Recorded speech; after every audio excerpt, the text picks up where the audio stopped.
Bonjour à tous, nous sommes ensemble jusqu'à 16h, donc nous allons passer 2 heures ensemble. Vous vous rendez compte ? Ça suffira peut-être pas, parce qu'il y a de plus en plus de faits divers, ou j'aimerais plutôt dire de drames qui se passent avec pour agresseurs des mineurs.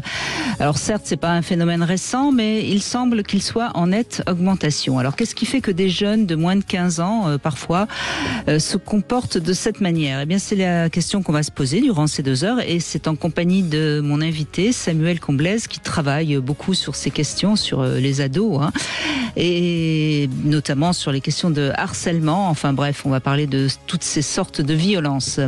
Alors il y en a qui accusent les jeux vidéo, d'autres les réseaux sociaux, et puis bien sûr il y a également la pornographie qui est très attaquée. On sait bien qu'elle sert de bouc émissaire.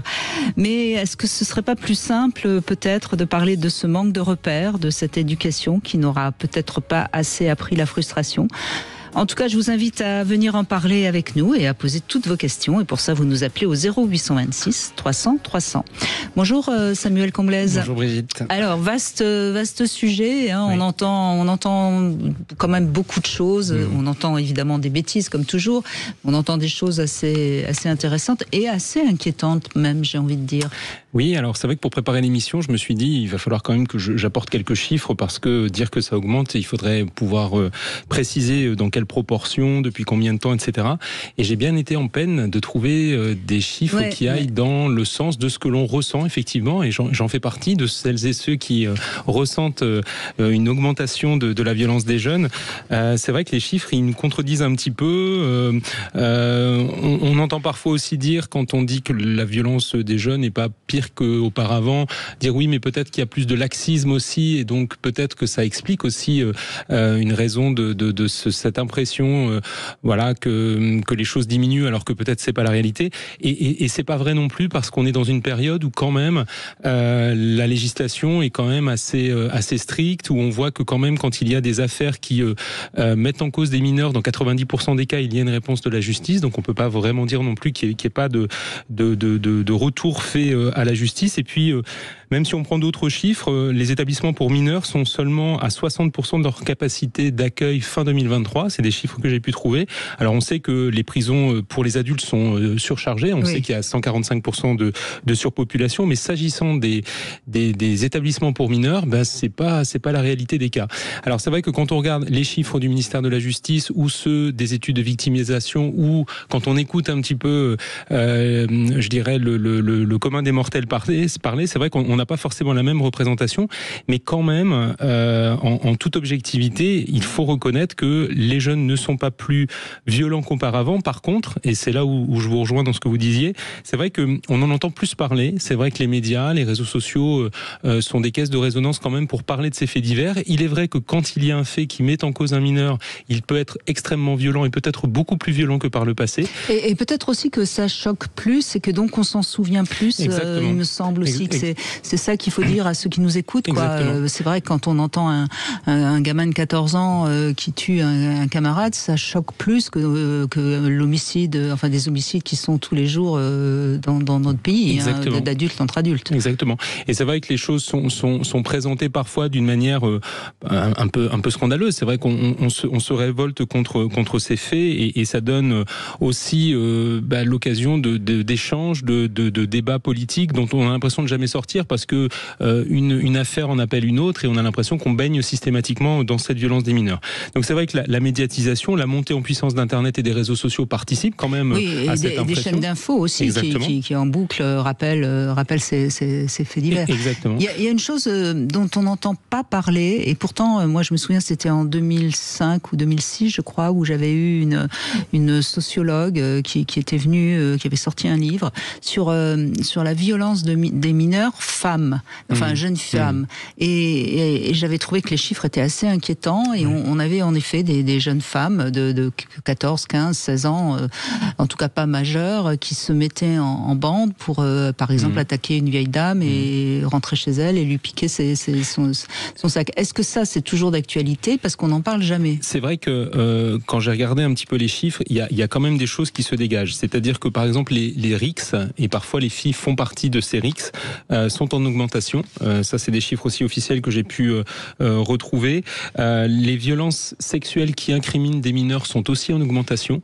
C'est aussi un phénomène un petit peu nouveau. C'est-à-dire des viols, des viols, voilà, des agressions sexuelles commises par des mineurs, parfois des mineurs jeunes. Vous parliez de repères et d'éducation. Je pense qu'il y a un sujet à ce niveau-là, parce que je pense pas que les jeunes soient plus excités qu'ils ne l'étaient auparavant. Je pense qu'ils ont du mal à canaliser peut-être leur première pulsion sexuelle, faute peut-être d'un accompagnement des adultes au sens large qui soit adapté.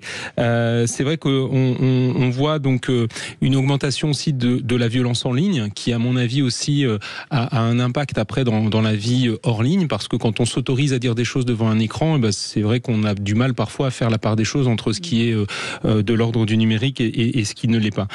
Donc il y a ce harcèlement sur les réseaux sociaux qui quand même a certainement augmenté. Exactement, une banalisation du harcèlement qui fait que on a un niveau d'acceptation qui a quand même beaucoup baissé. Le seuil a beaucoup baissé. On accepte beaucoup plus de choses, et notamment les jeunes aujourd'hui considèrent que le harcèlement est une façon quasiment normale de s'adresser les uns envers les autres, et ça c'est aussi quelque chose contre lequel il faut se battre. Donc voilà, donc en tout cas un sentiment un peu comme quand on dit, vous savez, la température réelle et la température ressentie. Je pense qu'il faut qu'on soit vigilant sur la façon dont on comprend les choses, dont on la retraduit, dont on véhicule aussi peut-être des idées reçues. Ça ne veut pas dire qu'il n'y a pas de problème, ça ne veut pas dire que les jeunes vont bien, au contraire, on le sait aussi, la santé mentale des jeunes depuis le Covid, et malheureusement ça ne va pas en s'améliorant, même si on est dans l'année de la santé mentale, il y a encore beaucoup de choses à faire. Les jeunes vont mal, les jeunes sont en manque de repères. Moi, c'est en tout cas dans ma pratique thérapeutique, je le vois, on a des jeunes qui sont assez inquiets, soucieux de leur projection dans l'avenir, voilà, que ce soit sur le plan professionnel, sur le plan de l'écologie, sur le plan et même des relations hommes-femmes, exactement, et même de leur identité. Exactement. On entend bien des jeunes qui se posent la question est-ce que je suis neutre, est-ce que je suis, enfin, c'est des vraies questions qui n'existaient pas il y a 10 ans. Exactement. Et même sur la paix dans le monde, c'est vrai, quand on parle aux jeunes, ils sont très inquiets de cette violence internationale. Quand vous regardez les chiffres aussi sur un long terme, eh bien, il n'y a pas plus de guerre en ce moment qu'il n'y en a eu par le passé. Au contraire, même, on est plutôt dans une période assez calme, même si ça peut paraître étonnant parce qu'on en entend parler sur les chaînes d'infos en permanence, mais là aussi, tout dépend de la manière dont on va raconter les choses et comment et avec quelle fréquence on va en parler. Donc les jeunes sont assez incertains concernant leur avenir, ils ont peur, ils ont besoin d'avoir des adultes qui les rassurent, et en même temps, ces jeunes, ils n'ont jamais eu autant de possibilités d'être libres de pouvoir choisir leur propre orientation professionnelle, de pouvoir choisir même leur sexe. Aujourd'hui, c'est quand même une liberté énorme. Samuel Comblèze, vous êtes psychologue, donc vous savez très bien que trop de liberté rend anxiogène. On est bien d'accord. Et c'est tout le problème de notre société actuelle, c'est qu'on n'a plus des repères, de cadres. Des rives bien tracées, et on coule la rivière coule à travers ces rives. Là aujourd'hui, ça déborde de partout, et ça pose évidemment beaucoup d'anxiété. Ça pose aussi beaucoup de questions. Qui je suis finalement, puisque j'ai le droit de tout, mais qu'est-ce que je veux? Et ça, c'est peut-être intéressant. Et puis il y a une autre chose sur le plan psychologique qu'il faut bien comprendre, c'est qu'on retient toujours mieux un fait divers négatif qu'un fait divers positif. Donc forcément, tout ça, c'est à prendre avec des nuances. Tout à fait. Et une dernière chose peut-être que je pourrais ajouter, c'est qu'on est aussi dans une société où il n'y a plus de rite de passage. Et je pense que les jeunes aussi ont besoin, pour pouvoir considérer qu'il y a le temps de l'enfance, de l'adolescence, avec les bêtises et tout ce qui peut aller avec, et puis après, un autre temps qui se veut un peu plus rigoureux et sérieux, celui des adultes.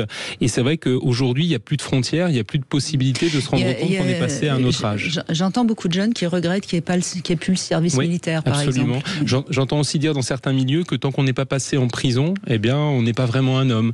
Voilà, c'est des choses qui se disent. Et c'est vrai que ça questionne quand même sur la façon dont on peut se considérer, se poser aussi son autorité, se concevoir. Et je pense que c'est aussi une question qui nous interroge tous en tant que société, de se dire qu'est-ce qu'on a envie, comment on a envie d'accompagner les jeunes, pour faire en sorte qu'ils puissent s'inclure dans cette société des adultes qui les effraie quand même beaucoup. Et puis moi, je vais quand même continuer par un petit message positif. Moi, j'entends quand même aussi pas mal de jeunes qui ont envie avant de rentrer dans le monde du travail, de partir faire un tour du monde. Et tout ça, je trouve ça, en revanche, je trouve que c'est assez positif. Oui, parce que je crois aussi que ce qui contribue à la violence, c'est qu'on n'a plus le temps de ne rien faire. On est quand même abreuvé d'informations, de stimuli, de réseaux sociaux, etc. Alors je pense que pour pouvoir avoir une relation apaisée avec soi-même et les autres, il faut aussi des temps où on peut penser à soi, ce que l'on est, à ce que l'on a envie de devenir, etc. Et pour ça, il faut se déconnecter un petit peu de tous ces messages extérieurs, entre autres. Voilà. Et c'est vrai que de pouvoir prendre un temps pour se dire qu'est-ce que je suis, dans quel monde je suis et comment je veux m'y inscrire, je pense que c'est extrêmement positif. Et pour la santé mentale, pour revenir là-dessus, je pense que c'est des passages obligés et nécessaires et importants. Eh bien, on va parler de tout ça avec vous sur Sud Radio. Vous venez donner votre avis ou vous venez témoigner au 0826 300 300. On se retrouve tout de suite. Eh bien, Samuel Comblaise est avec nous. Je rappelle que vous êtes directeur du 3018, l'aide aux victimes de violences numériques. Et c'est un numéro qu'on peut appeler si je ne sais pas si par exemple votre enfant est victime de harcèlement. On commence avec Claire. Bonjour Claire. Bonjour Brigitte, bonjour Monsieur Comblaise, bonjour, merci de m'inviter. Je vous en prie, on vous écoute, allez-y. Écoutez, moi je ne vais pas être très originale, mais je suis totalement d'accord avec le constat que vous avez fait en introduction. C'est vrai qu'aujourd'hui il y a vraiment une hausse des agressions, surtout chez les mineurs, et moi j'ai la chance de ne pas être touchée directement dans mon entourage. Samuel a plutôt dit le contraire, il a plutôt dit qu'il n'y avait pas une réelle hausse, c'était plus une sensation, parce que peut-être qu'on en parle beaucoup plus. Oui, c'est ça. Alors maintenant, il y en a, ça on est d'accord. Oui, il y a vraiment cette sensation, même si effectivement les chiffres peuvent le démentir. Mais c'est vrai que, comme vous le disiez Brigitte, on en parle beaucoup plus. Et c'est vrai que c'est tellement des faits qui sont violents et tellement marquants que forcément on s'en souvient. On s'en souvient. Alors vous dites que vous avez été, pas touché directement, mais que vous avez eu quelqu'un de votre entourage qui a été, c'est ça ? Moi non, dans mon entourage, dans mes proches, j'ai pas malheureusement, heureusement que j'ai pas de personnes comme ça qui sont dans cette délinquance. Et c'est vrai qu'autour de nous, on entend parler beaucoup de ça. Et c'est vrai que pour moi, c'est beaucoup les réseaux sociaux qui jouent un rôle peut-être majeur dans cette violence. Et c'est surtout que tout est filmé, c'est partagé, et la violence, ça devient presque un spectacle pour peut-être avoir des vues, des likes. Alors, ça reste une dérive. Il est certain que le fait de se vanter sur les réseaux sociaux va encourager d'autres personnes à faire des bêtises, ça c'est sûr. Et ça, c'est vrai qu'on le sait très bien. Oui, je suis complètement d'accord. Et puis c'est vrai que après, est-ce que les jeunes supportent beaucoup la frustration ? C'est vrai que tout est instantané, tout est dans l'immédiateté.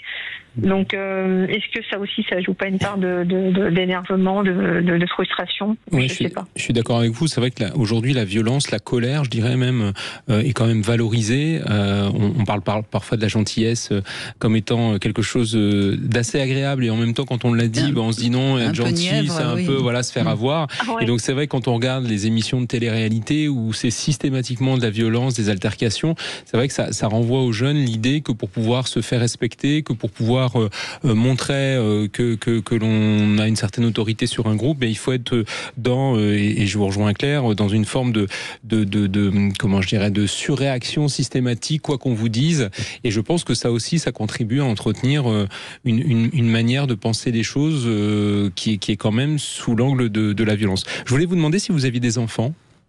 Oui, j'ai un fils de bientôt 23 ans. Parce que, alors je ne sais pas s'il y a des auditeurs qui nous appellent et qui sont jeunes, mais moi je serais intéressé d'entendre aussi les mineurs parler eux-mêmes de la manière dont les adultes portent un regard sur eux, parce que c'est quand même une catégorie de jeunes qui aujourd'hui quand même prennent les choses en main, se saisissent d'un certain nombre de choses, et de pouvoir entendre les adultes dire vous êtes plus violent qu'avant, vous êtes ceci, cela, je pense que ce serait intéressant aussi de pouvoir... C'est vrai, parce qu'on voit par exemple sur le plan écologique, je trouve que les jeunes sont très investis. Absolument. Et sont bien plus écolos que leurs parents. Absolument. Et puis, oui, je suis d'accord. Et est-ce que votre fils, vous avez l'occasion de pouvoir en parler justement de ce regard qu'on porte? Alors, il est plus adolescent, il est adulte. Oui, c'est un jeune adulte. Mais est-ce que c'est des sujets que vous pouvez aborder? Parce que je trouve qu'ils sont aussi, je dirais, porteurs de messages pour pouvoir peut-être permettre aux adultes de revoir aussi leur manière de les percevoir, de peut-être casser les idées reçues.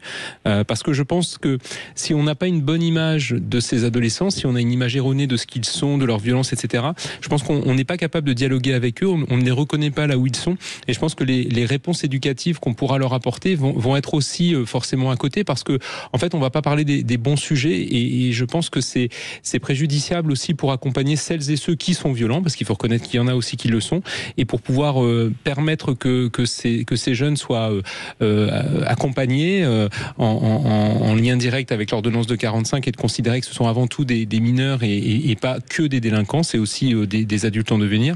Je pense que c'est important de pouvoir aussi entendre leurs paroles et permettre qu'on se fasse une idée un petit peu différente que celle que nous avons, peut-être en reprenant en plus notre adolescence telle que nous l'avons vécue quand on était adolescent, et ça remonte pour certains, et j'en fais partie il y a quelques années. Oui, c'est vrai, je suis complètement d'accord avec vous. Il ne faut pas porter un jugement d'une manière générale sur tous ces jeunes. Mais moi, je trouve qu'ils sont, malgré tout ça, ils sont quand même très matures si on les compare à ma génération. Moi, j'ai bientôt 56 ans. Mais c'est vrai que quand on leur parle, ils ont beaucoup de recul sur les choses. Malgré tout ce qu'on peut dire d'eux, ils sont assez intéressants sur beaucoup de sujets, avec des avis, ils sont assez justes finalement sur la société d'aujourd'hui. La chose peut-être qui me semble assez évidente, mais ça c'est pas que les très jeunes, c'est aussi ceux qui ont 25-30. Je trouve qu'on a perdu le sens notamment de la politesse, etc. Et quand on sait, par exemple sur le plan sexuel, à quel point la culture influence la sexualité des gens, il y a quelque chose de cognitif. Je pense que ça aussi, ça doit influencer, c'est-à-dire que le respect de l'autre, que en fait la politesse, c'est pas un truc chiant, c'est juste pour pouvoir vivre ensemble dans le respect des uns et des autres. Et ça, c'est pour moi, me semble-t-il, assez évident. Ça se perd de plus en plus, alors que c'est pas très compliqué. C'est se dire bonjour, s'excuser. Enfin, vous êtes d'accord ou pas, Claire, pardon, et Samuel. Je suis complètement d'accord. Je suis complètement d'accord. C'est vrai que les valeurs de base, enfin l'éducation de base et la galanterie, la gentillesse, tout ce comme on peut l'appeler, ça n'existe plus. Et c'est vrai que ça devrait être le socle de tout le monde, aussi bien des jeunes que des moins jeunes d'ailleurs. D'autant que quand on commence à en faire l'expérience, on se rend compte que c'est plutôt agréable aussi de recevoir en retour la politesse des autres, et que du coup tout ça participe d'un système qui est quand même plutôt positif. Je pense aussi que ce qui manque aujourd'hui, qu'on a perdu l'habitude de faire, c'est de donner des occasions aux jeunes de prendre position aussi sur les décisions qu'on prend pour eux. Je pense qu'on parle beaucoup à leur place en tant qu'adultes, et il n'y a pas beaucoup d'instances où on peut écouter ce que nous disent les jeunes. Alors il existe les conseils municipaux de jeunes, il existe les conseils de la vie lycéenne et au collège également, mais on n'a pas vraiment de moments où on peut les inclure, peut-être que je sais pas, dans les réunions gouvernementales. On va les inviter à témoigner. C'est une émission où en principe il faut quand même plutôt avoir 18 ans, mais comme aujourd'hui on parle des jeunes, s'ils ont moins de 18 ans et qui sont en vacances, en plus, si vous avez votre ado qui est à côté, demandez-lui de nous appeler, 0826 300 300. On donne la parole aux très jeunes. Voilà. Bon, en tout cas, Claire, merci de votre témoignage. Et puis, écoutez, vous verrez, vous serez peut-être bientôt grand-mère, et ce sera à nouveau un questionnement. Quel avenir pour ceux qui arrivent. À l'air du temps. Et oui. Alors, on fait une petite pause. On se retrouve pour le Love Conseil. Tiens, justement, puisque vous venez d'en parler, on va parler du bon look dans un instant. Alors, le bon look, Samuel Comblaise, on dit toujours que l'habit ne fait pas le moine, mais on sait très bien que c'est pas tout à fait vrai, puisque d'abord il est révélateur de notre esprit, de notre liberté par rapport à notre corps, ou de nos inhibitions par rapport à notre corps. On s'habille pas de la même manière si on est très à l'aise dans son corps ou si on ne l'est pas. On ne s'habille pas de la même manière si on a envie de se faire remarquer ou pas. Si on met une couleur vive, c'est qu'on est plutôt joyeux. Si on met du noir, c'est qu'on n'est peut-être pas si bien que ça. De notre disponibilité, soyons clairs aussi. Manière dont une femme s'habille, si elle est dans une certaine séduction ou si elle a vraiment pas envie qu'on la regarde. Donc il y a quand même quelques fautes à ne pas commettre. Donc déjà, mettez un vêtement dans lequel vous vous sentez bien. Si c'est un vêtement dans lequel vous vous sentez pas bien, donnez-le. Parce que mettre un vêtement le matin dans lequel on n'est pas très à l'aise, quelque part, c'est ne pas être très à l'aise toute la journée. Ça a une influence sur notre quotidien. Vous êtes d'accord ? C'est vrai, bah oui, complètement. Donc ça, c'est le premier point. Alors les couleurs, c'est ce qui se voit en premier. Donc mettez des couleurs qui vous vont bien.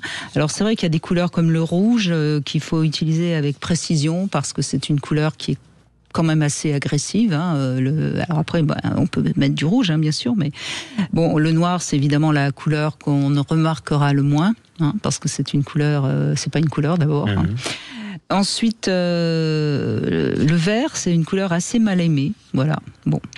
Après, éviter la mode à tout prix ou le jeunisme qui finalement ne révèle encore plus que vous n'êtes plus tout jeune. Je le dis pour notamment certaines femmes qui ont passé 50 ans et qui croient que mettre une mini-jupe, ça va les rendre plus jeunes. Et ça marche pour les hommes aussi. Il y a quand même des fois aussi des manières de s'habiller qui sont un peu qui sont trop jeunes. Attention aux tailles en dessous parce que ça boudine et ça fait ressortir les petits kilos que vous avez envie de cacher. Et puis il y a des détails qui sont pas des détails, notamment les bijoux, la montre par exemple, et les chaussures. C'est très important, les chaussures. De les soigner. Oui, absolument. Bon, après, bien sûr, on pourrait parler du maquillage, de la coiffure, etc. Mais je crois que j'en ai dit assez. Donc, c'est l'été, on a envie de s'habiller peut-être différemment, mais attention, ne vous mettez pas non plus dans des tenues trop déshabillées, parce que ça pourrait être un message qui n'est pas celui que vous avez envie d'envoyer. C'est un peu le reflet de soi-même, c'est vrai. Tout à fait. On retrouve Raphaël maintenant. Bonjour Raphaël. Oui, bonjour Brigitte. Bonjour Raphaël. Eh bien, on vous écoute. Qu'est-ce que vous avez envie de dire, Raphaël ? Mais moi, c'est par rapport aux mineurs et aux réseaux sociaux. Allez-y, oui. Donc moi, je trouve pas que ce soit les réseaux sociaux qui mettent en avant tous ces abus sexuels, tous ces nouveaux systèmes qu'on entend parler. Parce que moi j'ai connu ça, un camarade de collège avait déjà fait ça quand j'étais au collège, moi. Et je vous parle de ça il y a 30 ans. Oui. Et il n'y avait pas les réseaux sociaux, vous voulez dire ? Non. On n'avait que les revues. On avait télévisuellement, il n'y avait pas grand-chose. Il n'y avait même rien au niveau X. Donc c'est pas nouveau, quoi. Pour ma part. Et donc c'était un collègue au collège qui avait harcelé ou violé, c'est ça ? Ouais, il faisait des abus sexuels sur ses frères et sœurs. Il avait été condamné et tout dessus. Donc là, on est dans l'inceste. Oui, l'inceste, ça continue et c'est pas les réseaux sociaux pour la bonne et simple raison que ça reste le plus secret possible. Et nous, il allait c'était quelqu'un de perturbé, parce que dans sa famille, c'était assez bizarre. Mais il allait voler les revues au bureau de tabac. C'était que des choses comme ça, quoi. Mais c'était il y a 30 ans de ça. Et ce que vous dites, c'est qu'aujourd'hui, les réseaux sociaux ne sont pas pire, c'est ça, que les magazines que vous trouviez chez le marchand de journaux et qu'on est dans une forme de continuité, c'est ça, si je comprends bien ? C'est pire parce que c'est peut-être plus facile à accéder que d'avoir le courage d'être dans mais vous parlez de 1995, 30 ans, c'était en 1995. Il y avait déjà beaucoup de porno, et puis dès que les gens sont un petit peu à côté de la plaque, parce que c'est quelqu'un de normal qui regarde du porno, il va pas en profiter pour aller harceler sa sœur ou son frère. Mais si c'était quelqu'un visiblement de pas très net, d'après ce que vous dites. Ouais. Je suppose qu'il avait eu des attouchements par ses parents. C'est ce qui avait été souvent malheureusement dit. Ouais. Donc lui il a reproduit ce qui se passait. Et c'était une famille nombreuse et tout, c'était un peu bizarre. Donc Et nous, on l'a su comme ça, quoi. Qu'il y avait eu ça, qu'ils s'étaient produit ça. Mais voilà, c'est pas nouveau, quoi. Mais certainement que les réseaux sociaux, Internet et tout, peut faciliter ça plus facilement maintenant, parce qu'on n'a pas besoin d'aller se montrer au supermarché, chercher des revues ou quoi que ce soit. Alors, c'est certain. Et puis peut-être aussi on peut se dire que les usages numériques des jeunes se font de manière très solitaire. Alors vous allez me dire, quand on regardait une VHS il y a 30 ans, ça se faisait aussi très, très loin du regard des autres. Mais il y a quand même une forme d'enfermement quand les jeunes sont en train de regarder des contenus, quels qu'ils soient, pornographiques ou pas. Et c'est vrai qu'ils n'ont pas de possibilité de contre-discours, d'avoir un adulte qui leur explique aussi autre chose que uniquement ce que la pornographie ou les contenus violents peuvent rapporter aux jeunes.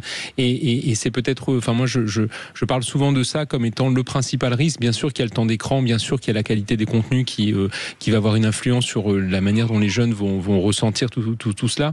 Mais je pense aussi que de ne pas avoir un adulte qui de temps en temps leur dit attention, ce que tu viens de voir, c'est violent, ça ne respecte pas les valeurs que j'ai envie de te transmettre. Moi-même, ça me choque parce que c'est pas comme ça que je conçois la vie ou le respect pour les femmes ou pour les personnes différentes, peu importe. Mais et je pense que ça, les jeunes ne l'entendent plus, et donc ils considèrent que ce qu'ils voient sur Internet est une forme de réalité, de guide à suivre.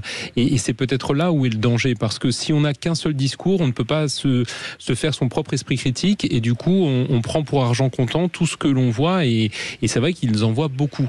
Et c'est peut-être ça la difficulté. Donc dire que c'est la faute des réseaux sociaux, je suis d'accord avec vous, c'est peut-être un petit peu rapide et simpliste, et c'est facile d'aller trouver un bouc émissaire. Par contre, de se dire qu'ils baignent dans un ensemble d'outils numériques, parce que ça peut être aussi les jeux vidéo, les messageries instantanées, etc., qui sont aussi véhicules de plein d'informations, et que cet environnement les enferme et ne leur permet pas d'avoir des échanges, même avec leurs camarades des fois, je pense que ça, c'est le vrai danger.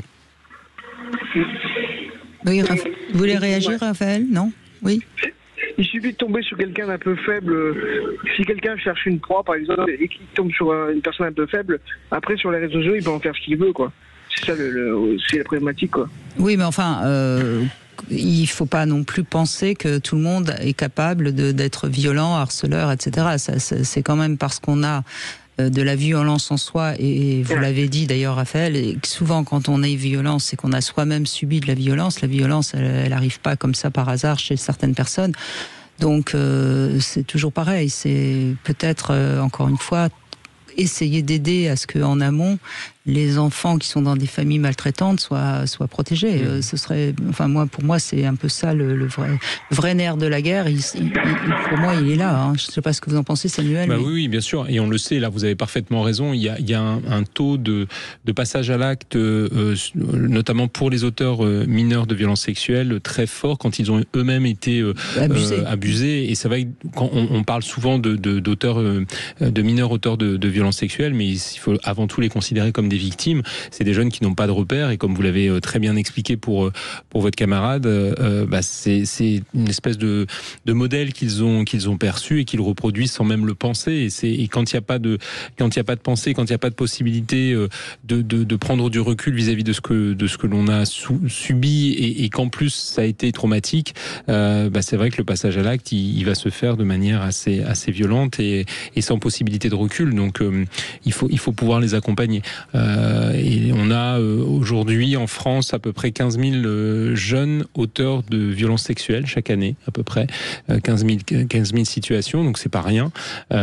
C'est peu par rapport au nombre de mineurs dans la totalité. Oui, c'est pas 10%. Mais voilà, mais c'est quand même. Je crois qu'il y a 200 000 adolescents chaque année. Oui, c'est le nombre qui passe le bac. Hein, c'est pour ça que je donne ce chiffre. Et 15 000, ça fait même pas 10%. C'est peu, mais c'est quand même aussi révélateur d'une jeunesse peut-être qui, sur le plan de la sexualité et du passage à l'acte, est perdue, parce que là aussi il n'y a pas d'adulte pour leur parler. Là, c'est intéressant parce que moi je peux tout à fait entendre. C'est vrai que la société est beaucoup plus sexuée qu'elle ne l'était. On voit même dans les séries sur Netflix, il y a toujours beaucoup de sexe, beaucoup de violence. Et en même temps, quand la dernière enquête sur la sexualité des jeunes, ils sont plus tardifs, ils sont moins, ils font moins l'amour. Donc c'est intéressant. C'est-à-dire que ça doit toucher malheureusement la tranche qui est déjà fragilisée, qui est déjà qui n'a pas ses repères. Alors moi, mon regard, c'est que je pense que effectivement l'âge du passage à l'acte sexuel, le premier rapport sexuel est un peu plus tardif qu'auparavant. Par contre, la préoccupation pour la sexualité est beaucoup plus précoce qu'auparavant. Parce que les jeunes aujourd'hui, vous l'avez dit, que ce soit dans les séries Netflix, dans les cours de récréation, je pense que si on mettait un micro à tous les enfants de France et qu'on écoutait ce qui se raconte, je pense qu'on serait assez surpris. Il y a des mots qu'ils connaissent tous très jeunes. Il y a beaucoup de choses et je pense que la sexualité fait partie de leur sujet de préoccupation parce que les adultes en parlent, parce que ça fait la une des faits divers, parce que il faut être au courant de tout, parce qu'ils ont vu des images porno, ils n'ont pas su forcément les décrypter. Donc c'est des sujets dont ils parlent entre eux et quand on est un enfant, on est curieux, c'est normal et tant mieux, c'est comme ça qu'on apprend la vie. Et je pense qu'il y a un intérêt pour la sexualité. Et quand vous avez en face de vous, en tant qu'enfant, des adultes qui ne sont pas capables d'en parler parce qu'ils sont frileux, parce qu'ils prennent pas le temps, parce qu'ils considèrent que c'est toujours trop tôt, il y a forcément un moment où on va passer à l'acte parce qu'on aura l'impression qu'en passant à l'acte, on va répondre à nos questions.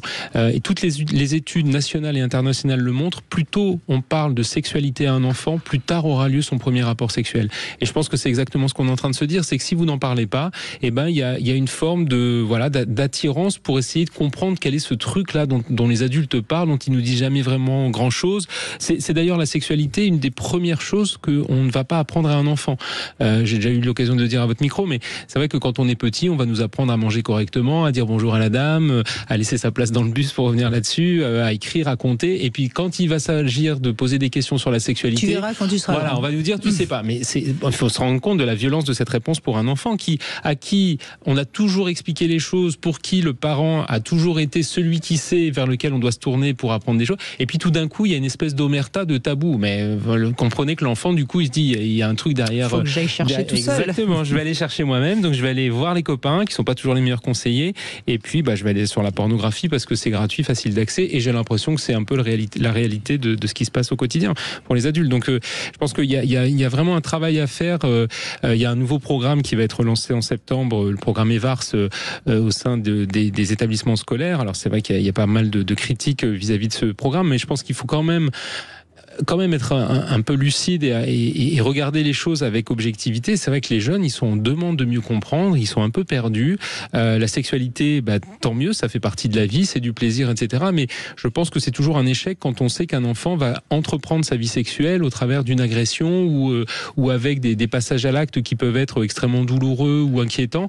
La sexualité, elle est là pour contribuer aussi à de bonnes relations entre nous. À la construction de l'individu, de l'identité de la personne. Et c'est vrai que on en fait quand même beaucoup dans notre société un problème. C'est quand même une source de préoccupation pour les jeunes et avec pas beaucoup de possibilités de trouver des réponses. Alors que pour l'avoir déjà fait, quand vous êtes avec un jeune ou un groupe de jeunes et que vous osez parler des choses en utilisant les bons termes adaptés à l'âge de l'enfant, quand vous êtes capable de pouvoir répondre à leurs questions, à leurs inquiétudes, mais vous pouvez pas savoir comme ça les soulage, ça leur donne confiance et ça leur permet encore une fois d'avoir une sexualité respectueuse d'eux-mêmes et des autres. On est bien d'accord là-dessus, Samuel Comblès, vous vous en doutez bien. Merci Raphaël. Allez, on fait une petite pause. Vous pouvez nous rejoindre 0826 300 300 pour donner votre avis, poser des questions si vous voulez à Samuel Comblès. Samuel Comblès, pardon, j'ai deux invités qui s'appellent Samuel et de temps en temps je confonds, je suis désolée Samuel Comblès. Vous êtes directeur général adjoint de l'association e-enfance et donc on évoque justement les mineurs, c'est-à-dire ceux qui ont moins de 18 ans et de cette violence, c'est vrai qu'on a fait un peu le point en début d'émission, c'est pas aussi dramatique que nous le disent les chaînes d'infos, mais on sait bien que les chaînes d'infos, elles font leur audience sur les drames, et tant qu'à faire, autant les tirer, les retirer et en parler le plus possible. Bonjour Patrick. Bonjour Brigitte, bonjour Samuel. Bonjour Patrick. Oui, moi je partage un peu votre constat que ça a toujours existé, même quand je me remémore ma propre adolescence il y a maintenant une quarantaine d'années. Moi, au collège, en région parisienne, chaque année, j'avais eu des agressions physiques envers des professeurs pendant 4 ans. Au moins une fois par an, j'ai été... Envers des professeurs, ouais. Ah oui, comme quoi. Il y a 40 longtemps. Mais... Et je vous parle pas de j'ai vu quelqu'un ou quelqu'un m'a dit que, je l'ai vu personnellement au moins 4 fois en 4 ans, donc une fois par an, un professeur avoir une agression physique de la part d'un des élèves. Donc ça c'était 81, 82, 83, 84. Donc c'était malheureusement il y a longtemps, mais ça existait déjà beaucoup. Et si on refait en plus de l'histoire, j'invite les auditeurs et vous-même peut-être à revoir des films comme Los Olvidados, un film de Luis Buñuel de 1950, où on montre des adolescents au Mexique assez agressifs, mais qui finalement, quand on retire le filtre du temps et du noir et blanc, parle aussi de cette période de l'adolescence où potentiellement des violences peuvent émerger parce que la vie change, on n'est plus un enfant, on devient un adulte, on est confronté à des choses un peu différentes et cette adaptation est un peu douloureuse et parlons de film toujours, on peut regarder aussi le film Camille Redouble, qui est plutôt une comédie où quelqu'un revit son adolescence, donc revit pas mal de choses à la fois charmantes, formidables, et puis d'un seul coup, à un moment donné, elle se prend quelques réflexions assez négatives de camarades de classe, parce qu'elle se retrouve dans la peau d'elle-même, mais quand elle avait 15 ans, et elle dit, mince, j'avais oublié à quel point ça pouvait être violent entre adolescents eux-mêmes. Donc malheureusement, c'est une constante, et face à cette constante, je dirais la chose qui est le plus absente dans notre société aujourd'hui, peut-être, c'est l'effet groupe bénéfique. Quand je dis groupe bénéfique, c'est la reconnaissance d'un groupe d'adultes. Aujourd'hui, on est très séparés les uns des autres. Donc, soit on a de la chance, on vit dans un milieu familial plutôt équilibré et avec donc des amis qui sont aussi dans cette optique-là, et donc on a accès à une relation à l'autre, je dirais, policée, organisée, structurée, qui fait que même si ça dérape, on a des bons repères. Si on n'est pas dans cette logique-là, je dirais, le groupe est complètement disparu, plus cette tendance en effet des réseaux sociaux ou d'Internet en général, qui fait que on n'a plus de jeux de groupe. Quand j'étais petit, j'allais jouer au foot tous les jours dehors. Aujourd'hui, je vois rarement des enfants aller seuls régulièrement dehors.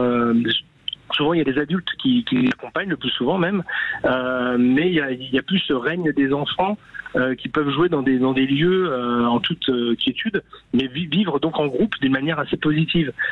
Potentiellement, on a chacun accès à un loisir individuel auprès de la console de jeu, auprès d'Internet et autres, ce qui fait qu'on peut vite aussi s'isoler. Ça revient un peu à ce que vous disiez, Samuel Comblaise. Finalement, les rites de passage, quand les ados étaient en groupe, il y avait le chef, il y avait des choses. Puis on apprenait à vivre ensemble. C'est vrai que le groupe, c'est une mini-société. Et c'est vrai que si on n'a pas cette expérience quand on est plus jeune et qu'on la découvre tardivement quand on est adulte, avec toute sa complexité, c'est vrai que ça peut être violent.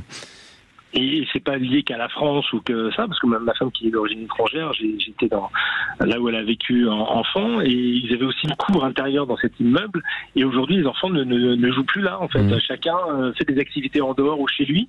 Mais elle m'a expliqué que lorsqu'elle était enfant, il y avait une quarantaine d'enfants qui sont toujours dans l'immeuble, parce qu'il y a des enfants dans l'immeuble toujours, mais que c'est fini cette vie communautaire qui permet, je dirais, de comprendre l'autre. Alors ça existe encore chez les jeunes qui vont faire des compétitions sportives. Par exemple, moi je vois, j'ai fait beaucoup de compétitions équestres. Là, les jeunes qui sont en compétition, il faut arriver à l'heure, il faut respecter l'horaire, sinon de toute façon on est déjà éliminé. Et je pense que ça doit être pareil pour le tennis, pour beaucoup de compétitions sportives. Ouais, dans ce qu'on appelle aussi les accueils collectifs de mineurs, donc les colonies de vacances, les camps de scouts, etc., qui sont aussi quand même alors c'est très éphémère, c'est le temps d'une période de vacances, mais c'est aussi quand même des endroits où on va apprendre à jouer le collectif, à se respecter, à être à l'écoute des autres. Et c'est vrai que je suis d'accord avec Patrick, c'est des choses importantes et qui sont des bons ingrédients pour après sa vie d'adulte. Et en tant que parent, et peut-être aussi le fait qu'il y a quand même beaucoup plus des familles où il n'y a pas énormément de frères et sœurs. C'est aussi peut-être quand on est dans une famille nombreuse où on est 4 ou 5, on apprend à vivre déjà entre jeunes plus facilement. Tout à fait. Vous allez dire quelque chose, Patrick ? Oui, je disais la difficulté en tant que parent, c'est qu'à la fois il faudrait les lâcher plus. Moi, je m'occupe beaucoup de mes enfants, et donc ils font beaucoup d'activités et aussi des activités collectives, et donc ça participe à leur équilibre et à leur joie. Mais c'est vrai qu'à la fois il faudrait sans doute les laisser un peu plus totalement parfois en autonomie, sauf que l'autonomie égale aussi danger. Donc on n'ose plus trop, je dirais, les laisser aller ailleurs. Et donc ça induit que finalement cette liberté d'être ensemble, c'est souvent les enfants là qui par contre eux sont en déshérence, qui vont trouver dans le groupe, mais un groupe très informel et qui s'appelle la rue, et qui donc vont rencontrer des plus grands et d'autres personnes qui vont potentiellement fignoler leur éducation, mais pas dans le bon sens. C'est là où vous parlez de danger, c'est dans le risque des rencontres, des mauvaises rencontres. Exactement. Mais bon, on veut pas. Là où on est, c'est un peu un antagonisme avec d'un côté les laisser prendre de l'autonomie et puis de l'autre, et qui moi m'a été bénéfique. Je prends un exemple. Moi j'avais 10 ans et j'étais en région parisienne et pour aller à la piscine, j'arrivais pas dans ma ville donc je prenais un bus et c'était une demi-heure, 3/4 d'heure de transport. Quand j'avais 10 ans, je le faisais tout seul, des fois le mercredi ou quand c'était les vacances.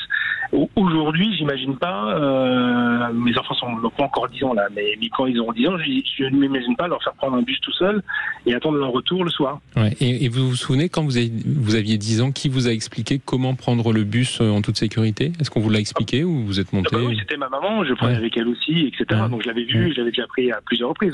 Je suis pas arrivé devant le bus tout seul, donc j'ai reproduit ce que j'ai vu.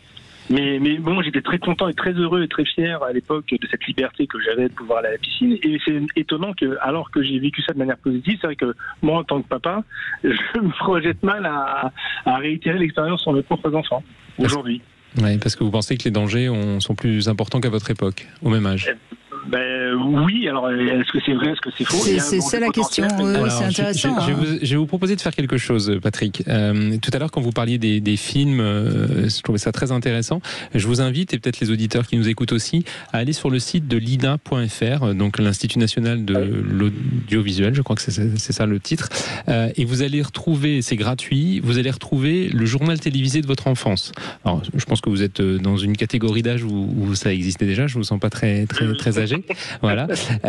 Et ben vous allez vous rendre compte que je pense que vous allez vous dire je suis né dans une époque qui était extrêmement violente. Je connais pas votre âge, mais pour avoir fait déjà l'essai, je peux vous dire que les journaux télévisés d'il y a 20, 30, 40 ans renvoyaient des images d'un monde qui était, je vais pas dire cataclysmique parce que ce serait un peu exagéré, mais quand même dans un monde qui n'était fait que de violence, de guerre, de rapt d'enfants, d'assassinats. Mais parce que les infos, c'est ça. Enfin, oui, mais beaucoup plus parce qu'on parlait beaucoup dans l'émission là pour l'instant des chaînes d'infos, etc. C'est vrai qu'ils sont aussi les relais de ces informations, mais à l'époque ça n'était que ça.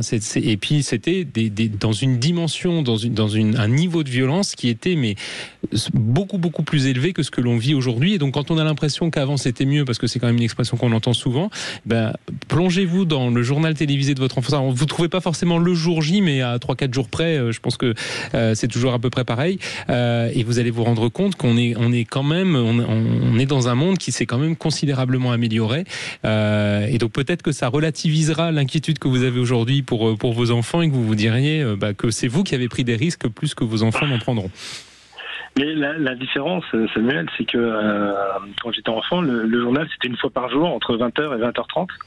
Alors qu'aujourd'hui, que ce soit au travers des réseaux sociaux, des pubs qu'on peut recevoir, et des chaînes d'infos, et la radio que j'écoute éventuellement quand je vais sur le travail, là, il y a une sorte d'effet de résonance qui n'est pas du tout le même en termes de... C'est un peu comme en médecine, c'est la dose qui fait toute la différence entre un médicament et l'agent actif, et la dose, là, devient très importante. C'est ça, c'est ce qu'on se disait au début de l'émission, c'est que le ressenti que nous avons de la violence, il n'est pas exactement la réalité de cette violence, mais c'est vrai qu'on nous inculque beaucoup qu'il faut être en hyper-vigilance, en hyper-réaction, en hyper-protection vis-à-vis de cette violence qui existe. On ne peut pas dire qu'il n'y a rien, mais il faut quand même la relativiser et peut-être quand même avoir quelque chose qui soit peut-être un peu plus inscrit dans la réalité plutôt que uniquement des impressions. Osons un peu aussi mettre les pieds dans le plat, Samuel Comblès.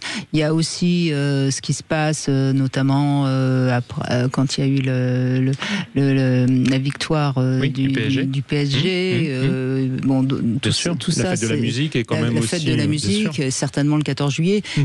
Mais c'est des épiphénomènes qui, certes, sont d'une violence insupportable et inacceptable, mais en même temps, c'est encore une partie, j'allais dire, de la société très fragmentée, quoi. Tout à fait. Et c'est pour ça que je disais tout à l'heure qu'il faudrait comprendre quels sont ces moments de violence qu'on a pour l'instant du mal sur le plan sociologique, psychologique, historique, peut-être même à expliquer. Parce que je pense que si on arrive un peu mieux à comprendre de quel mouvement il s'agit, je pense qu'on pourra apporter une vraie réponse plutôt que de dire les jeunes sont violents au sens large. Et une fois qu'on a dit ça, on n'a pas beaucoup avancé. Non, c'est vraiment très spécifique. Exactement. À une catégorie sociologique qu'il faut analyser un petit peu mieux. Et moi, je sais que j'ai parlé récemment avec quelqu'un qui s'occupe des banlieues. Bon, c'est quand même très particulier et on peut pas généraliser à tous les jeunes qui sont en France, évidemment. Mais c'est bien aussi parfois d'oser dire ces choses-là parce que sinon on reste dans une sorte de langage bien politiquement correct. Non, mais on parle vrai sur Sud Radio. Patrick, merci. Merci de ce témoignage et vous avez raison. Il y a des films qui déjà, il faut se rappeler Orange Mécanique. C'est quand même. On pensait que c'était de la science-fiction, mais non. C'est la guerre des boutons aussi, qui n'est pas de tout repos. Quand on voit ça, on peut se dire que les enfants à l'époque vivaient aussi des choses dures. Exactement. Merci beaucoup, Patrick. Alors, on va continuer après les infos, évidemment. Vous pouvez réagir, donner votre sentiment, justement, puisqu'on dit que c'est un ressenti, mais c'est ça qui nous intéresse. Donc, n'hésitez pas à venir nous le donner au 0826 300 300. On sera ravis de vous donner la parole. Et puis, si vous êtes parent, justement, est-ce que, comme Patrick, vous avez peur de laisser votre enfant prendre le bus tout seul, ou votre fille, d'ailleurs? Vous pouvez également réagir. Alors, j'ai une petite devinette, elle est très mignonne, celle-ci, Samuel Comblès. Comment on appelle un chat humoriste? Alors, ne me citez pas Gueuluc, c'est pas la bonne réponse, je vous le dis. Je vais chercher. Un chat humoriste. On se retrouve tout de suite après les infos. Samuel Comblès est avec nous et nous parlons de la violence des mineurs qui, semble-t-il, n'est pas aussi dramatique que ce que on peut avoir comme ressenti. C'est toujours pareil. Il y a le ressenti et la réalité. Et c'est vrai que c'est important de savoir faire la différence. Je rappelle que vous êtes directeur général adjoint de l'association e-Enfance et également directeur du 3018, ce numéro qui permet d'aider les victimes de violences numériques. Donc il ne faut pas hésiter à appeler. Vous aurez des réponses adéquates à votre problème. On va donner la parole à Sylvie dans un instant, mais je voudrais la réponse à ma devinette. Elle me plaît beaucoup, celle-ci. Comment on appelle un chat humoriste? Je ne vois pas. Un chapitre? Ah, bravo. C'est mignon. C'est très mignon. Bonjour Sylvie. Oui, bonjour Brigitte, bonjour Samuel. Bonjour. Merci de prendre mon appel. Je vous en prie. Je voulais intervenir par rapport aux jeunes, sachant qu'on les diabolise un petit peu. Moi, j'ai 65 ans. Je rencontre des jeunes tous les jours. Je suis à la retraite malgré tout, mais j'ai travaillé aussi dans les transports. J'ai pris les transports. Je faisais au moins 2 heures par jour. Je voudrais intervenir là-dessus parce que beaucoup de jeunes disent bonjour, s'excusent, vous remercient. Dans les transports, vous laissent leur place. Et vous habitez dans quel endroit, Sylvie? On va habiter chez vous. J'habite dans la banlieue parisienne, à Pontoise. Oui. Et je voudrais dire, je peux vous dire qu'à Paris, c'est pas tout à fait ça. Franchement, je suis pas.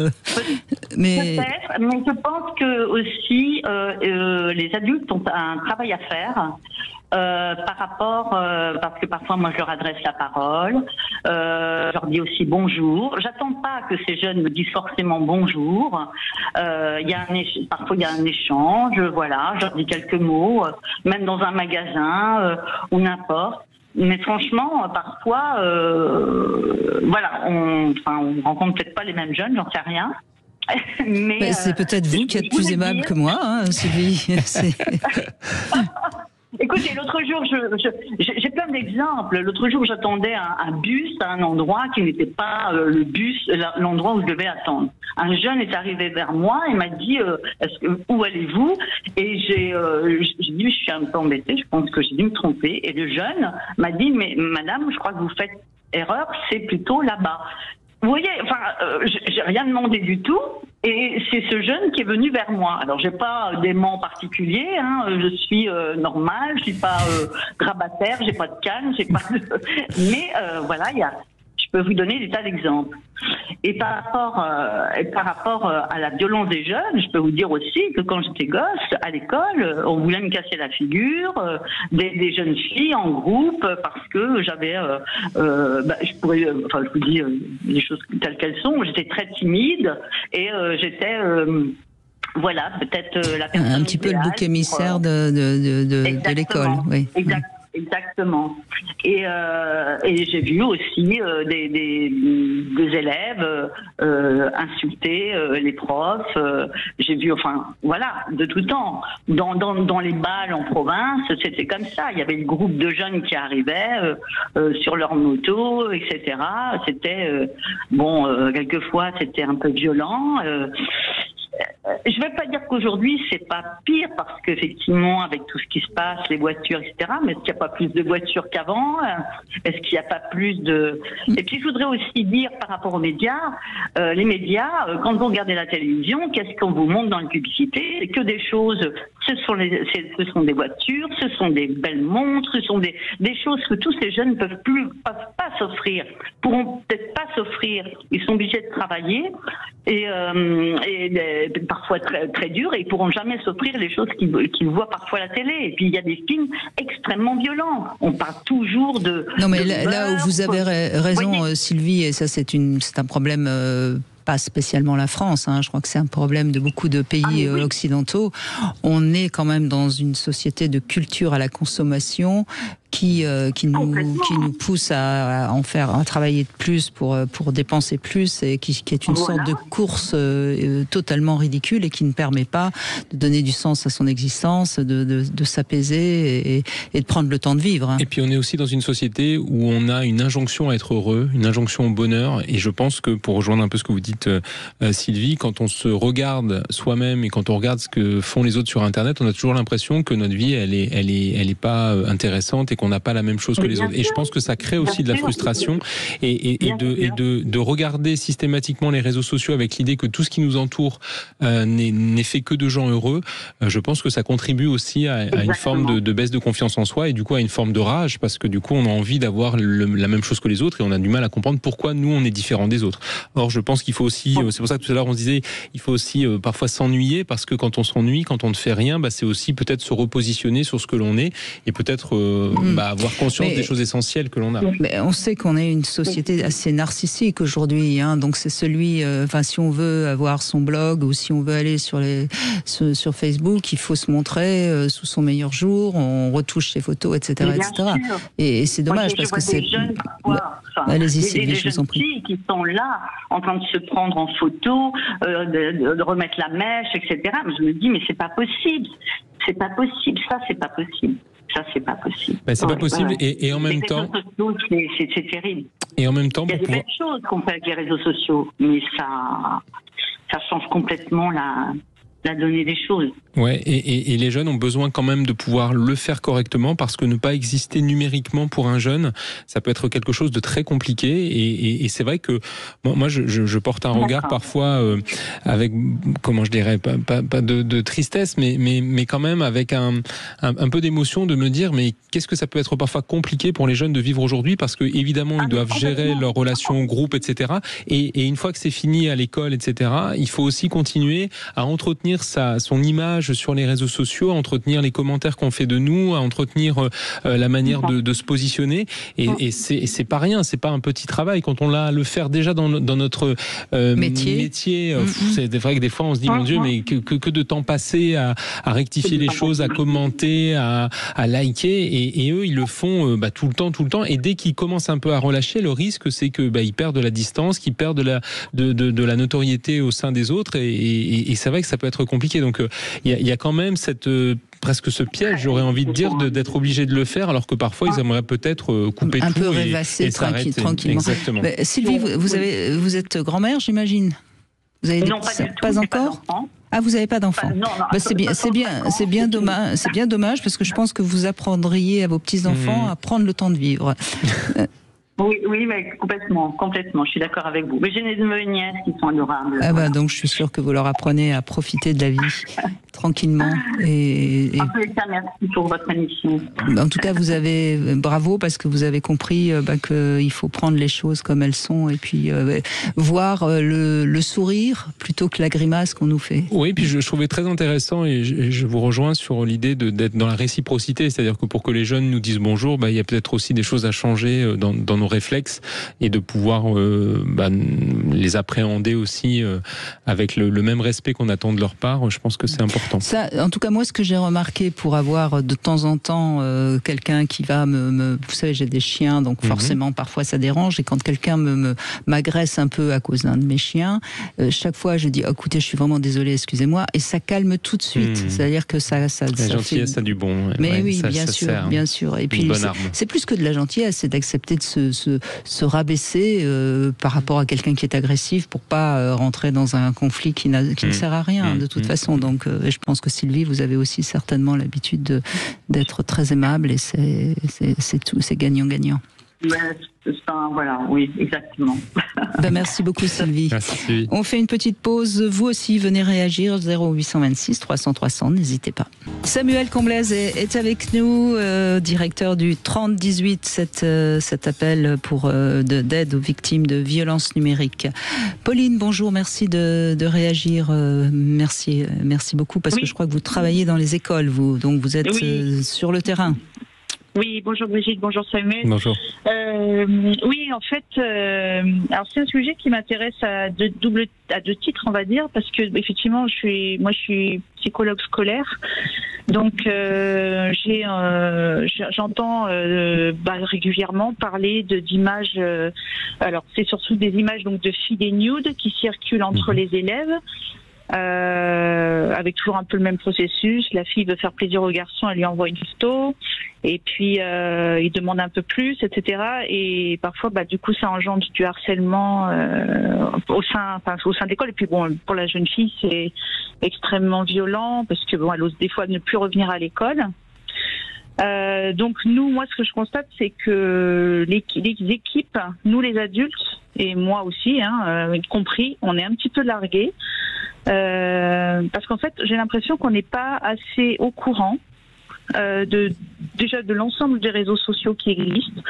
C'est presque un monde parallèle pour nous. Et en fait, on se retrouve souvent pris au dépourvu face au constat. En fait, on se retrouve avec les faits. Et on est souvent un peu démunis. Alors bien sûr, maintenant, il y a un peu plus d'intervenants qui peuvent éventuellement venir à l'école, mais c'est pas systématique. C'est-à-dire qu'en fait, moi, ce que j'aimerais, c'est que toutes les écoles, chaque année, fassent venir une association pour faire de la prévention sur l'utilisation des images. Mais auprès des élèves ou auprès de Oui, auprès des élèves, et même nous d'ailleurs aussi, mais aussi auprès des élèves. Et en fait, j'ai eu récemment une jeune fille qui m'a dit, ça m'a aussi interpellée, c'est dans la même thématique, mais elle me dit qu'elle s'était mise un peu en danger en envoyant justement sous pression des photos à un garçon, etc., qui après lui a fait du chantage en lui disant, en le menaçant de se faire circuler la photo si elle ne faisait pas ce qu'il voulait. Et en plus dans un quartier difficile avec le poids de la tradition religieuse assez forte. Et je lui disais, mais... Et elle m'a dit que c'était assez banal en fait, ça se faisait fréquemment, que les filles envoient des photos. Ce qui est formidable déjà, c'est qu'elle soit venue vous voir, oui. Mais oui, que les filles envoient des photos, que les filles se dénudent plus facilement qu'il y a 30 ans, ça c'est une évidence. C'est surtout que moi, de ma génération, on ne pouvait pas le faire parce que... on n'avait pas... Oui, de toute façon, on n'avait pas les... Il fallait un Polaroid, c'était moins facile. C'était plus compliqué. Oui. Enfin, moi, je l'ai fait, mais...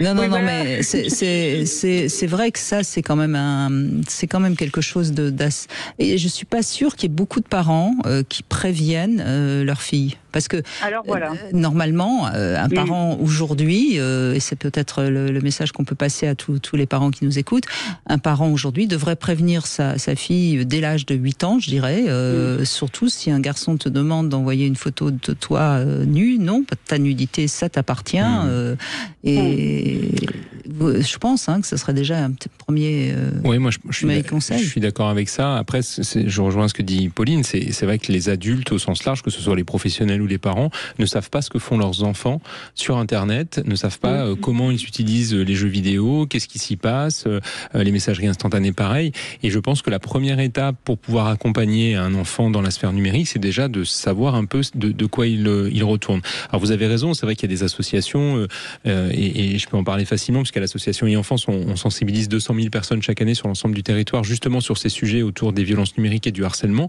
Et on se rend compte que les professionnels, voire même parfois les ados, ne sont pas du tout au courant des risques qu'ils vivent au quotidien.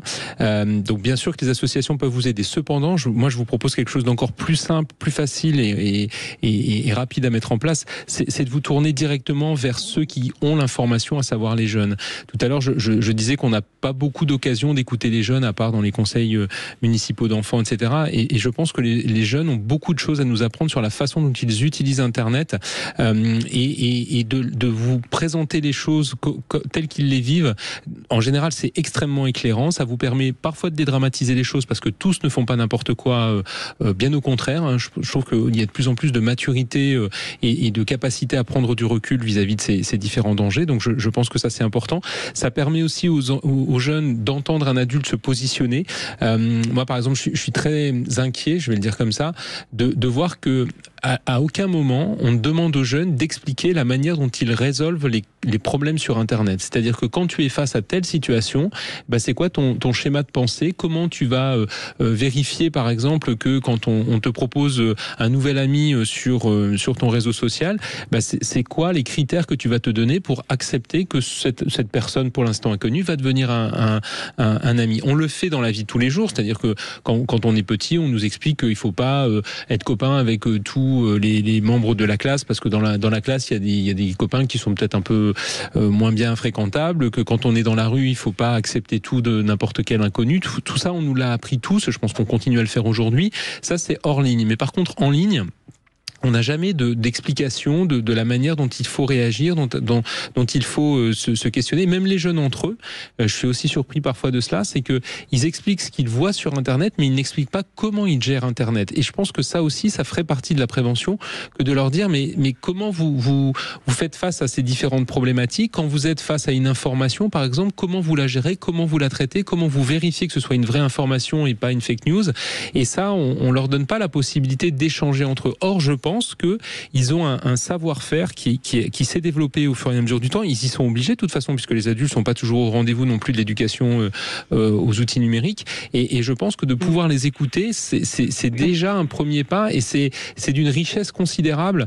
Et si vous avez au sein de votre établissement, je sais qu'en général, quand on est psychologue scolaire, on s'ennuie pas, malheureusement, quand on est enseignant en général, mais c'est vrai que votre métier, vous êtes certainement sur beaucoup d'établissements, mais d'avoir des temps où vous pouvez vous asseoir à côté d'un jeune et lui demander montre-moi ce que tu fais, comment tu t'y prends, comment tu réagis. Je peux vous dire que vous allez apprendre énormément de choses, mais c'est vrai que c'est pas la coutume, quoi. On a toujours l'impression que c'est les adultes qui doivent savoir et les enfants qui doivent apprendre à nos côtés. Pour une fois, la transmission d'informations, elle est un peu inverse, parce qu'il faut reconnaître, et c'est pas dépendant de notre âge, c'est comme ça. Les jeunes, ils sont quand même plus à l'aise pour utiliser les outils numériques. Donc apprenons d'eux, écoutons-les pour pouvoir déjà, encore une fois, dédramatiser les choses, et puis une fois qu'on saura ce qu'ils font, on pourra mieux les accompagner et se positionner en tant qu'adultes.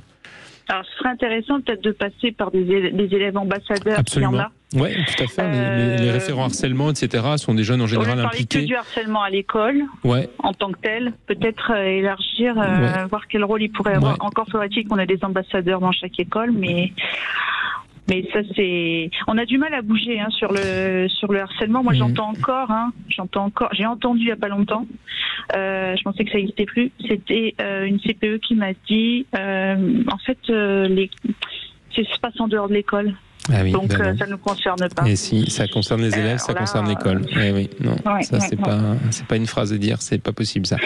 Non, il faut vraiment se saisir de ces situations et vraiment considérer même dès le plus jeune âge, hein, parce que aujourd'hui les jeunes utilisent les réseaux sociaux dès l'école primaire, donc faire de la prévention à partir du collège, évidemment c'est bien, il faut en faire jusqu'à la fin de la scolarité, mais je pense qu'il y a un rôle aussi à jouer dès le CP. Nous, à l'association e-enfance, on commence la prévention en CP. On a montré au travers d'une étude il y a quelques mois que 67% des enfants de 6-10 ans sont inscrits sur les réseaux sociaux, avec souvent une grande autonomie, avec une sous-estimation des risques qu'ils rencontrent, parce que les adultes, encore une fois, sont pas à leur côté. Il n'y a pas de raison que le numérique échappe à la surveillance des parents. Quand on est parent, on s'inquiète de savoir comment ça s'est passé à l'école, comment ça va dans le vestiaire du club de sport, comment ça a été à l'anniversaire de ta copine hier soir. C'est pas normal qu'on puisse pas aussi poser des questions qui seraient comment ça va sur Snapchat, est-ce que tout va bien sur ton jeu vidéo. Quand on sait le temps qui passe sur les réseaux, c'est un espace de vie comme un autre. Ça paraît évident. Voilà. Et donc il s'y passe des choses qui peuvent être graves. Le harcèlement, il faut le dire, ça tue. Il y a des enfants qui pas tous les jours heureusement, mais tous les ans, qui se suicident. Donc c'est une vraie violence. C'est parfois une violence qui peut, même sans aller jusqu'au suicide, peut laisser des traces toute la vie d'un individu. Donc c'est pas rien. Et donc je pense que on a besoin, quand je dis on, c'est les adultes au sens large, besoin de reprendre un petit peu notre place dans la sphère numérique et d'accompagner ces jeunes, mais en connaissance de cause. Et pour ça, commençons par le commencement, faisons-nous expliquer leurs usages. Très bien, voilà un message clair. Merci Pauline du coup de votre appel, parce que ça a permis de faire prendre conscience à tout le monde que ce qui se passe sur les réseaux sociaux, c'est une partie de la vie des enfants et des ados. On fait une petite pause, on se retrouve avec le Sexo Conseil, on va parler des endroits insolites et on va donner la parole aussi à Frédéric qui nous appelle. Eh bien, on va parler de différents endroits insolites. En plus, il fait beau, il fait chaud dans la France entière. Donc, c'est peut-être le moment de changer de lieu et peut-être qu'il fera moins chaud à l'extérieur que de votre chambre. Alors, c'est vrai que dans un jardin public à l'abri d'un bosquet, c'est toujours un moment très insolite et donc très transgressif et forcément très excitant. Hein, voilà. Pas du tout. En revanche, il peut y avoir quand même des moments, des endroits, particulièrement intéressant avec la chaleur qu'il fait en ce moment, hein, notamment sous la douche ou pourquoi pas dans une baignoire, parce que l'eau a des effets tout à fait aphrodisiaques. Si vous êtes dans un moyen de transport comme le train, il y a évidemment les toilettes, mais elles sont quand même maintenant très très petites, hein, les toilettes dans les TGV. Je pense pas que ce soit vraiment... c'est mieux dans les toilettes d'un restaurant. Et alors, ce qui est hyper transgressif, c'est les toilettes chez des amis. Ah oui. Et ça, c'est hyper transgressif. Donc faut être rapide quand même, parce que si on est invité, il faut pas s'absenter 3 heures. Faut être rapide, mais en général, dans un endroit insolite, c'est plutôt un quickie que quelque chose de très lent. Hein. Bon, il y a évidemment, pourquoi pas lors d'un concert ou au cinéma, dans une salle obscure, vous pouvez vous amuser à quelques attouchements. Après, la voiture, ça c'est un grand classique dont j'en parle même pas, comme je ne parlerai même pas de l'ascenseur. Hein. Je conseille, compte tenu de la météo actuelle, la cave. Et puis en plus, ça a un côté aussi très très transgressif, parce qu'il peut quand même y avoir quelqu'un qui arrive à un moment ou un autre, hein, peut-être pas dans votre cave, mais dans une cave à côté. Bon, et puis dans la rue, il y a toujours les fameuses portes cochères, voilà. Et alors, le summum du transgressif, c'est chez les beaux-parents, évidemment. Oui. Évidemment. Voilà, dans leur chambre, par exemple, c'est carrément très transgressif. Et puis après, il y a évidemment le bureau sur la photocopieuse, à condition de bien ne pas laisser les feuilles qui auraient été photocopiées traîner dans les bureaux. Voilà. Bon. Très bien. Vous êtes d'accord? Oui. On retrouve Frédéric qui nous appelle, je crois que oui, sur Sud Radio, Frédéric. Oui, bonjour à tous les deux. Bonjour. Vive Brigitte, bonjour monsieur l'invité. Bonjour. En fait, vous parlez des réseaux sociaux, mais les réseaux sociaux, c'est le reflet de la société française. Alors vous qui avez étudié... Pas que française, hein, Frédéric. Oui, mais la question, vous qui avez un peu plus étudié que moi certainement, pourquoi la France est le pays le plus violent d'Europe? Je sais pas si vous avez une source pour ça? pour dire ça. D'après vous, est-ce que vous avez un peu d'intuition? Que la France est le pays d'Europe le plus violent? Oui. Brigitte, vous avez été intuitive comme personne. Osez parler, osez un petit peu. Oser, pourquoi? Mais d'abord, est-ce que c'est vrai que la France est le pays le plus d'Europe? Oui. Renseignez-vous. Oui, oui, non, mais je c'est pour ça que je vous demandais la source, je la connais pas. Je ne mets pas en doute votre parole, c'est juste parce que je ne connaissais pas l'information. Donc, la France est le... alors, j'imagine... Vous voulez parce qu'il y a le plus d'immigrés, c'est ça, Frédéric? En fait, c'est pas forcément eux les responsables. Non. Quand ceux qui ont voté en 81 François Mitterrand, quand il a commencé à dire aux sociétés, à la société, aux citoyens, vous avez des droits et moins de devoirs, et qu'ensuite, par dogmatisme, l'enseignement, les journalistes, l'intelligentsia, a été dans ce mouvement humaniste où il ne faut pas interdire, il ne faut pas refuser l'étranger. Mais ça, c'est avant Mitterrand. Il est interdit d'interdire, c'est 68. Oui, mais qui a démarré? C'est pas Giscard et c'est pas forcément Pompidou. Et en fait, ces dogmes de l'intelligentsia parisienne ou ailleurs font que le lit est là. Enfin, je dirais, vous voyez, le fond il est là. Alors après, les immigrés, ils sont pas tous responsables. On fait venir, vous avez actuellement en France la terre d'asile avec la franco-marocaine, ancienne ministre, qui donne des millions pour qu'on prenne encore plus d'immigrés. L'immigré, lui, il est que victime. Parce que lui, il vient avec ses mœurs, avec ses traditions. Quand on voit, par exemple, la place de la femme dans le continent africain, je pense que vous connaissez un petit peu.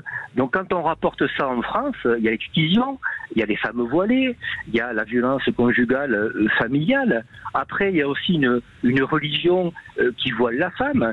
Donc tout ça, bien sûr, c'est interdit d'en parler. Il faut éviter de déranger. Oui, mais Frédéric, d'abord, j'en ai parlé tout à l'heure puisque j'ai parlé des manifestations, des saccages qu'il y a eu justement, notamment à la fête de la musique. Hein.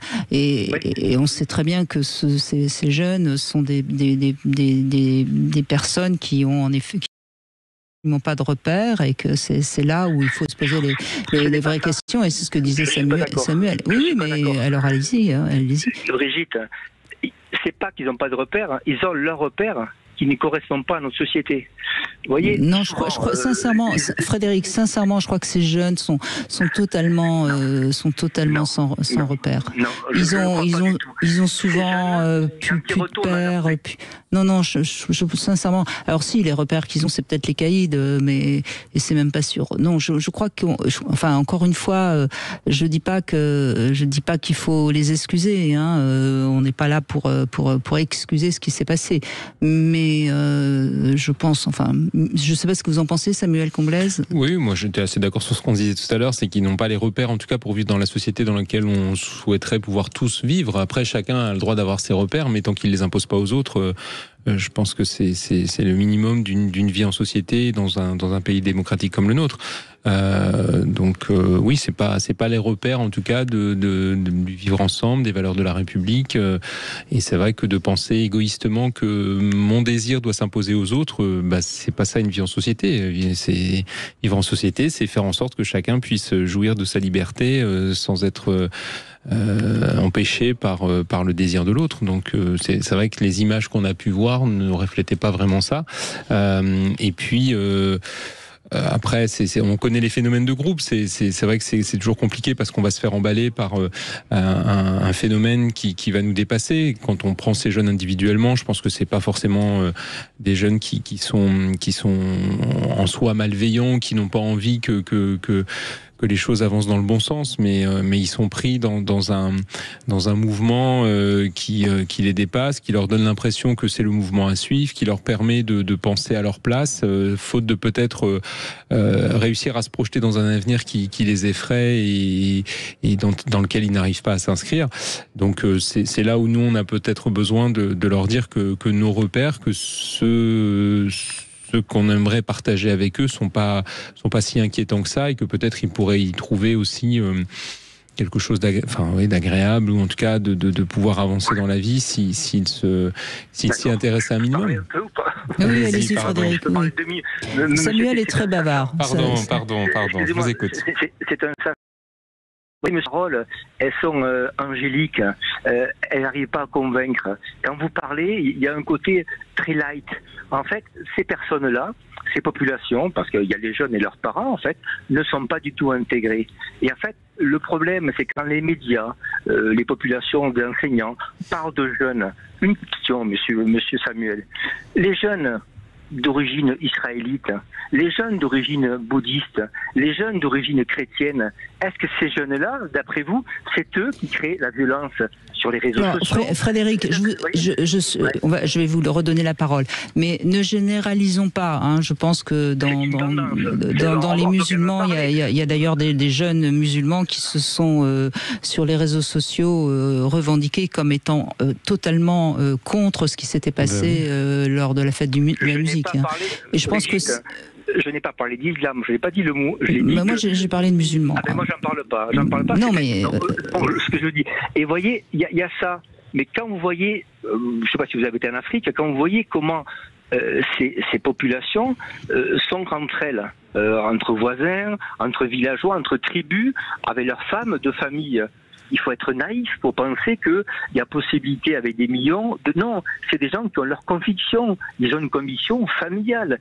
C'est comme des tribus un petit peu. Et c'est pas un conseiller d'éducation nationale, un CPE ou un éducateur qui va dire « Super, monsieur, vous êtes un ange ». Non, lui, quand on voit que les jeunes musulmans, c'est la charia qui passe avant les lois de la République, il y a nos intégrations. Et c'est quoi, c'est quoi votre solution alors ? En Europe, la solution, monsieur, c'est en fait avoir un peu plus d'ordre. Parce que les musulmans bons souhaitent de l'ordre. Mais bien sûr, Frédéric. Mais Frédéric, c'est toute la problématique d'une société démocratique où, à un moment donné, on se rend compte qu'en effet, la démocratie, c'est pas la liberté de tous, c'est la liberté de chacun jusqu'à ce que ça n'atteigne pas la liberté de l'autre. Mais c'est malgré tout. C'est une solution. Mais on a pris, je veux dire, on prend un peu le train en marche. C'est pour ça que c'est compliqué. Il faut aller vite parce que tous les quartiers, où il n'y a plus de femmes blanches en jupe. Je parle pas de Bagdad, je parle pas de Téhéran, je parle pas de... Mais vous savez, Frédéric, je vais vous faire un aveu. J'ai déjeuné il y a 15 jours avec quelqu'un qui travaille dans les banlieues pour justement que ça aille mieux. C'est dramatique. Il va falloir beaucoup d'années et beaucoup de courage pour que ça aille mieux. Donc moi je suis pas en train de vivre dans mon petit coin et de ne pas m'intéresser à ce qui se passe. Mais pour ça, il faut en effet arrêter. Mais il faudrait qu'on puisse parler tous ensemble sans que ce soit systématiquement les uns contre les autres. Et c'est là où c'est bien compliqué parce que chacun a ses convictions et sa vision un peu personnelle des choses. Mais en tout cas, vous avez bien fait de prendre la parole parce que je sais qu'il y a beaucoup de gens qui pensent comme vous. C'est vrai qu'il faut prendre les choses à corps et arrêter de se raconter des histoires. Mais merci d'avoir pris la parole. Samuel, vous voulez ajouter quelque chose ? J'entends. Non, je pense qu'on a dit pas mal de choses et effectivement, il y a un vrai travail à faire et je pense qu'il faut qu'on... Et ça devrait passer par la liberté des femmes parce qu'en effet, elles ont pas tellement le choix de ne pas porter le voile. Et ça, c'est un autre sujet, mais c'est un sujet qui est aussi très peu abordé parce que c'est pas politiquement correct. Voilà. Bon, allez, on fait une petite pause et puis on va conclure dans un instant. Merci Frédéric. On est avec Samuel Comblaise. En tout cas, oui, ça provoque forcément des réactions quand on parle de la violence des mineurs, parce que c'est la société de demain, rappelons-le. Ceux qui ont 15 ans aujourd'hui, c'est eux qui vont gouverner le monde dans 30 ans. Tout à fait. Bon, Baptiste, bonjour, merci d'être avec nous. Bonjour Brigitte, et bonjour à Samuel. Bonjour. Eh bien, on vous écoute. Vous voulez réagir au témoignage de Frédéric, c'est ça ? Oui, essayer d'apporter un peu de nuance et peut-être arrêter de toujours pointer les mêmes du doigt. En fait, pour être tout à fait honnête, Brigitte, je ne sais pas ce qu'en pensera votre invité, mais moi je suis pas catégorique sur est-ce que les jeunes sont beaucoup plus violents qu'avant. Je pense qu'en revanche, on en parle beaucoup plus. parce que ça sert à un agenda, parce que ça sert à un agenda politique, ça sert à un agenda sociétal. Mais en fait, quand on s'en tient aux chiffres, simplement aux chiffres, aux stats, depuis une cinquantaine d'années, remontant jusqu'à Mitterrand, puisque ça avait l'air de tenir à votre auditeur précédent, il n'y a pas d'explosion de la violence. Alors oui, les cas de violence des mineurs sont beaucoup plus médiatisés. Il y a eu récemment, malheureusement, plusieurs histoires qui ont été très médiatisées et qui sont évidemment terribles, mais je suis pas sûr qu'en fait on soit dans une société encore plus violente. On est d'accord. Et la réponse politique, pardon Samuel, excusez-moi, juste pour finir, la réponse politique qui est apportée depuis toujours, c'est une réponse qui est répressive. Et je m'interroge, parce que tous ces gens qui demandent toujours plus de répression et toujours plus de peines de prison et de peines planchées et de construction de nouvelles prisons, proposent toujours le même remède à une solution qui, selon eux, se dégrade, en voyant que ça n'améliore rien, puisque selon eux, la situation se dégrade. Peut-être qu'il faudrait changer de façon de traiter le problème de la violence des mineurs. Ouais. Et enfin, je vais vous poser la même question qu'à Frédéric précédemment, mais vous, votre regard, ce serait quoi? Vers quoi il faudrait aller? En fait, je pense que on sait très bien que la prison, par exemple, je ne sais plus dans quel film cette tournure de phrase était utilisée, mais je la trouvais assez pertinente. C'était qu'on pouvait rentrer en prison pour avoir passé un bac pro de marijuana et ressortir avec un doctorat en trafic de drogue ça peut être un lieu de formation. Ça, voilà. Donc je me dis que moi, comme ça, intuitivement, je dirais qu'il y a certes des mômes dans ce pays qui sont un peu livrés à eux-mêmes, qui parfois ont l'impression de n'avoir le choix que entre, pour le dire simplement, une vie de merde et de l'argent un peu facile en allant vers la délinquance. Et ces mômes-là, en fait, c'est un choix de société. C'est est-ce qu'on les accompagne et est-ce qu'on essaye de les ramener dans la société, ou est-ce qu'on les abandonne et on décide qu'on les met en prison? C'est tout se défend. Bien sûr, Baptiste, mais de toute façon, quand on rencontre les gens qui sont sur le terrain, ils sont extraordinaires. Il faut peut-être plus d'éducateurs, il faut peut-être plus de... voilà, moi je pense que je suis complètement d'accord. Il faut se...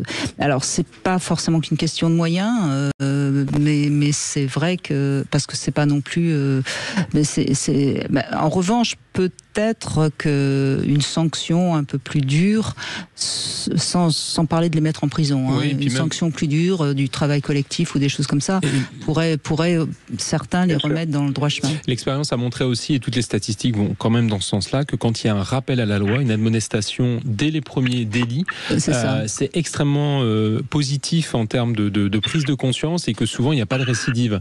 Et donc je pense que de pouvoir dire aux jeunes, attention là, tu as fait un pas de côté, il faut te remettre dans le droit chemin, et de le faire systématiquement dès le plus jeune âge, je pense que rien que ça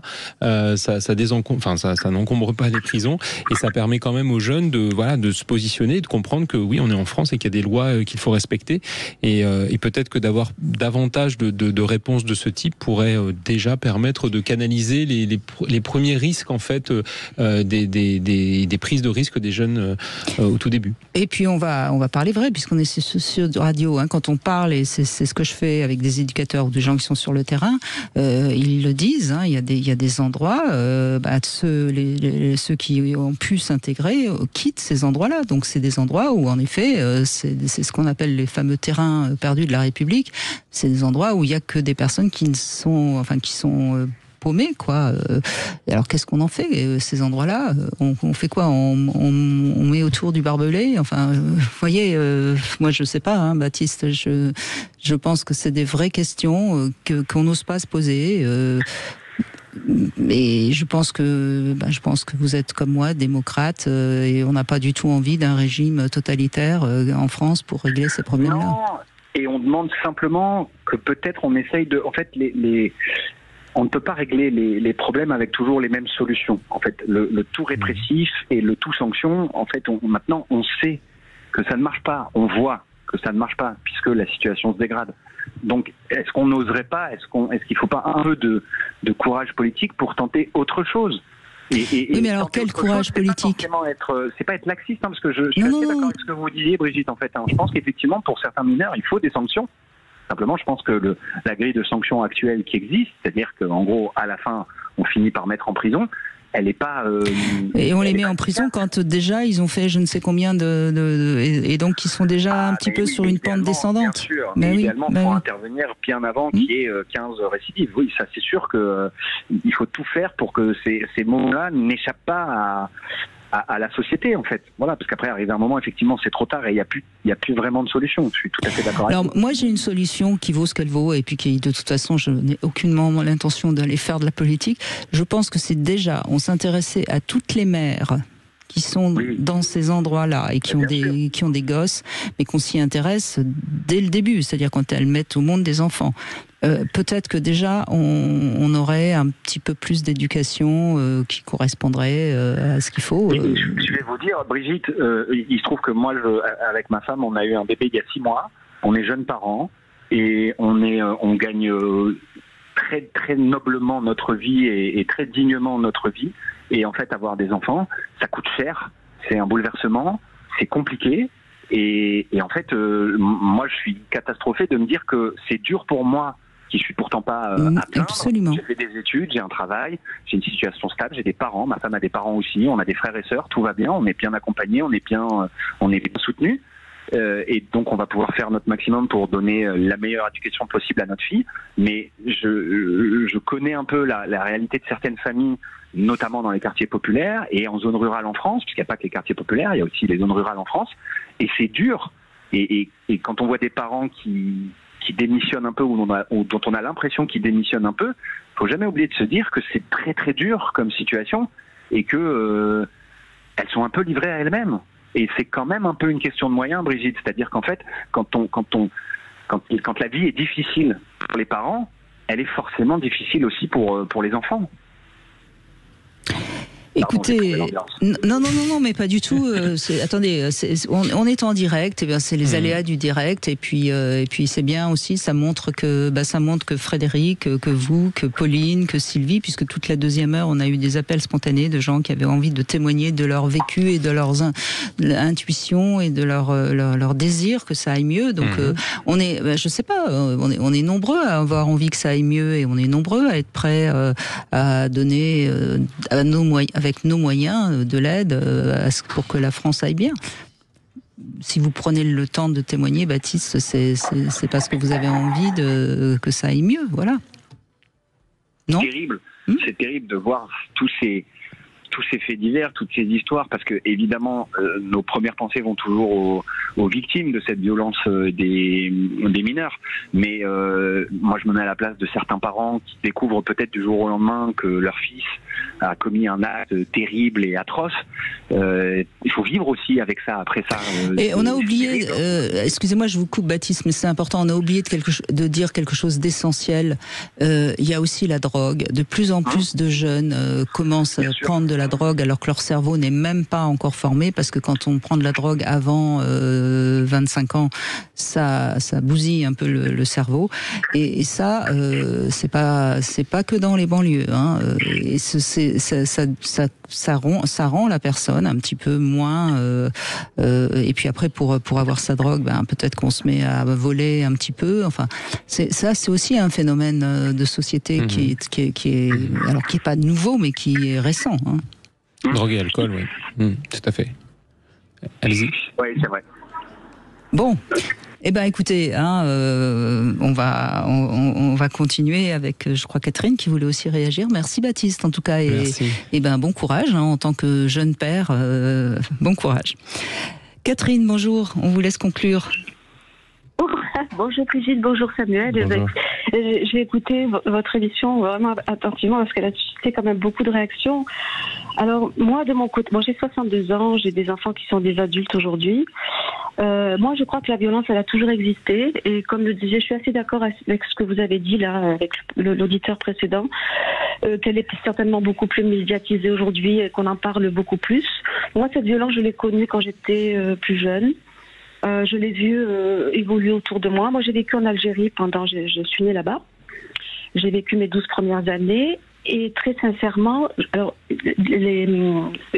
la violence, enfin, je n'ai pas été, parce qu'on parle beaucoup aujourd'hui du comment dire des gens issus du Maghreb, etc. Et en fait, bon, moi, en Algérie, j'ai vécu mes 12 premières années, je n'ai jamais été confrontée à une violence voilà, physique, verbale, etc. Je l'ai été, par contre, quand je suis rentrée en France, j'avais 12 ans, je suis rentrée en 4e, et là, j'ai été déboussolée par l'attitude des garçons, comme quoi, voilà, qui mettaient la main aux fesses, en fait, des choses comme ça, et là, j'ai été, bon, ma foi, ça m'a profondément choquée. Et par la suite, j'ai beaucoup voyagé grâce à mon ex-mari qui était militaire. Donc j'ai vécu en Afrique noire, j'ai vécu en Guyane. Et donc j'étais confrontée, tout ça pour dire en fait, c'était par rapport à la misère, parce qu'on parlait des conditions effectivement familiales qui sont pas toujours très faciles, par faute de moyens. Mais en fait, moi ce que j'ai vu, ce que j'ai retenu, c'est comment vous dire, une vision de la vie qui était différente de celle qu'on a. Alors bien sûr, c'était il y a très longtemps, mais en tout cas, la violence, elle existait au quotidien, parce que la violence, c'était de se nourrir, c'est-à-dire se lever le matin, d'aller trouver à manger, de quoi subvenir à son existence quotidienne, c'est-à-dire au jour le jour. Mais malgré tout, alors il y avait une insécurité qui était assez latente, mais pas forcément avec les gens qui vivaient, avec lesquels on vivait en Guyane, par exemple, quand j'étais au Gabon, etc. J'y étais confrontée, mais pas plus, c'est pas moins qu'en France. Vous voyez ce que je veux dire? Je ne sais pas si c'est très très clair ce que je dis, mais en tout cas, en France. En tout cas, c'est clair. Mais ça va dépendre. Il y a des pays où il vaut mieux pas sortir sans garde du corps. Il y a des pays qui sont très très insécures. Oui, mais moi en Guyane, je vous assure, on m'a mis un pétard sur la tête parce que on voulait piquer. Pas moi, la copine qui était avec moi, parce qu'elle avait des bijoux et que je lui avais dit surtout ne porte pas des bijoux. Il y a des choses, voilà, sur lesquelles il faut être assez, voilà. Il y a des pays beaucoup plus insécures que la France. C'est peut-être, je suis désolée de vous couper, Catherine, mais on est tout en toute fin d'émission. C'est peut-être comme ça qu'on va terminer, pour essayer de terminer sur une note positive. Finalement, il y a des tas d'endroits dans le monde où, en effet, comme le dit Catherine, si on se balade avec des bijoux, on n'est pas sûr de rentrer chez soi avec les bijoux, par exemple. C'est parfois quand on voyage qu'on se rend compte qu'on a de la chance d'être en France et d'être dans un pays qui, malgré tout, malgré quelques fragilités et dysfonctionnements, ne fonctionne pas si mal. Voilà, donc en conclusion, qu'est-ce qu'on peut dire? Peut-être un peu plus d'éducation avec les jeunes qui sont un peu perdus. Hein. C'est peut-être ce que je retiendrai comme message. Puis d'être à leur écoute aussi, je pense qu'on oublie quand même beaucoup ça. Un des auditeurs aujourd'hui disait qu'ils avaient quand même des choses à nous apprendre, et je pense très fortement cela. C'est vrai que on parle souvent du numérique, et ça met quand même peut-être les jeunes dans une perspective un petit peu nouvelle. On a peut-être pris un petit peu de distance vis-à-vis d'eux, et de pouvoir les écouter dans une période où effectivement l'après-Covid, l'état international dans lequel on est, les entendre peut nous apprendre énormément de choses. Merci de cette conclusion, Samuel Combelaine. Merci à vous. Et je rappelle que vous êtes directeur du 3018, l'aide aux victimes des violences numériques. Demain, on sera avec Christian Jamin, et on va encore accuser les médias, parce que c'est vrai que faut-il avoir peur des hormones? On l'entend beaucoup dans les médias. On fera un point avec Christian Jamin, qui est également endocrinologue.